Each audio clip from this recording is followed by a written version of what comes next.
नमस्कार दोस्तों, स्वागत है आपका आपके अपने YouTube चैनल में ज्ञान मित्र में। हम फिर हाजिर है एक रोचक कहानी लेकर के। दोस्तों, यदि आपने अभी तक हमारे चैनल को सब्सक्राइब नहीं किया है तो प्लीज इसे सब्सक्राइब कर लें और बेल आइकॉन दबा दें, जिससे आप तक पहुंच सके लेटेस्ट वीडियो के नोटिफिकेशन सबसे पहले। दोस्तों, आज का विषय है बीमार मां की शक्ति। जी हाँ दोस्तों, आज की कहानी बहुत ही रोचक और बहुत ही रुदन कहानी है। आपको बहुत ही डूब जाने वाले हो आज इस कहानी में, यदि आप दिल से इस कहानी को सुनते हो। सुनते हैं आज की कहानी। एक धनी व्यक्ति की मां अक्सर बीमार रहती थी। मां रोज बेटे बहू को कहती थी कि बेटा मुझे डॉक्टर के पास ले चल। बेटा भी रोज पत्नी को कह देता कि मां को ले जाना, मैं तो फैक्ट्री के काम से व्यस्त रहता हूं, क्या तुम मां का चेकअप नहीं करा सकती हो? पत्नी भी लापरवाही से उत्तर दे देती थी, पिछले साल गई तो थी, डॉक्टर ने कोई भी परेशानी का ऑपरेशन का कहाँ है, जब तकलीफ होगी ले जाना, और वह अपने काम में लग जाती। बेटा भी ब्रीफ केस उठाकर चलता हुआ बोल जाता कि मां तुम भी थोड़ी सहन शक्ति रखा करो। फैक्ट्री की पार्किंग में उस व्यक्ति को हमेशा एक निर्धन लड़का मिलता था। वह पार्किंग के पास ही बूट पॉलिश किया करता था। जब भी उसको बूट पॉलिश का काम नहीं मिलता तब वह वहीं रखी गाड़ियों को कपड़े से साफ करता। गाड़ी वाले उसे जो भी 2 रुपये 4 रुपये देते थे वो ले लेता था। धनी व्यक्ति और अन्य दूसरे लोगों को भी रोज मिलने से उससे पहचानने लग गए थे। लड़का भी जिस साहब से 5 रुपए मिलते उस साहब को लंबा सलाम ठोकता था।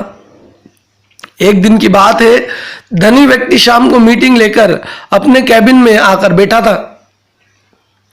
उसको एक जरूरी फोन पर जानकारी मिली जो उसके घर से आया था। घर का नंबर मिलाया तो नौकर ने कहा, साहब आपको 11 बजे से फोन कर रहे हैं, माताजी की तबीयत बहुत खराब हो गई थी, इसलिए बहादुर और रामू दोनों नौकर उन्हें सरकारी अस्पताल में ले गए हैं। धनी व्यक्ति फोन पर दहाड़ा, क्या मेम साहब घर पर नहीं है? वह डरकर बोला, वे तो सुबह 10 बजे ही आपके जाने के बाद चली गई थी। साहब घर पर क्यों नहीं था और हमें कुछ समझ में नहीं आया तो माताजी ने ही हमें मुश्किल से कहा, बेटा मुझे सरकारी अस्पताल ले चलो। तो माली और बहादुर दोनों रिक्शा में ले गए थे और साहब मैं मेम साहब का रास्ता देखने के लिए और आपको फोन करने के लिए घर पर रुक गया था। धनी व्यक्ति ने गुस्से और गंभीरपन से फोन रखा और लगभग दौड़ते हुए गाड़ी निकालकर तेज गति से सरकारी अस्पताल की ओर निकल पड़ा। जैसे ही रिसेप्शन की ओर बढ़ा उसने सोचा कि यहीं से जानकारी ले लेता हूं। सलाम साहब। एकाएक धनी व्यक्ति चौंका। उसने यहाँ कौन सलाम कर रहा है? अरे तुम तो वही गरीब लड़के हो। और उसका हाथ पकड़े उसकी बूढ़ी मां थी।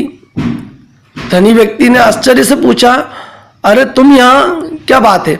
लड़का बोला, साहब मेरी मां बीमार थी, 15 दिनों से यहीं भर्ती थी, इसलिए पैसे इकट्ठे करता था।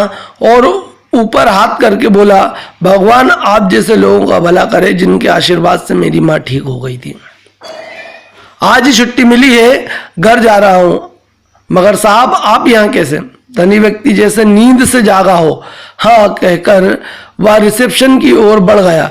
वहां से जानकारी लेकर लंबे लंबे कदम से आगे बढ़ता गया। सामने उसे 2 डॉक्टर में आते मिले। उनसे अपना परिचय दिया और मां के बारे में पूछा।